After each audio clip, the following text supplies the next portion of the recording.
నువ్వు ఎవరైనా సరే, నువ్వు ఏ పొజిషన్లో ఉన్నా సరే, నువ్వు 10 మందికి బాస్ అయి ఉండొచ్చు, నువ్వు 10 మందికి యజమాని అయి ఉండొచ్చు, నువ్వు 100 మందికి మేనేజర్ అయి ఉండొచ్చు, నువ్వు దేనికైనా నీ యొక్క సమాజంలో నీ యొక్క పలుకుబడి లేదా నీ యొక్క స్థానము ఎంత ఉన్నత స్థితిలో అయినా ఉండొచ్చు.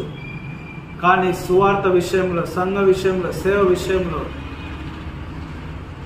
నీవు కూడా నీ తోటి క్రైస్తవ విశ్వాసుని వల్లే సాధారణమైనటువంటి వ్యక్తివే. నీవు కూడా నీవు చేయాల్సిన పని ఉంది. నీ ద్వారా జరగవలసిన కార్యక్రమాలు ఉన్నాయి. నీ ద్వారా నడిపించవలసినటువంటి సంఘ ప్రోగ్రామ్స్ ఉన్నాయి.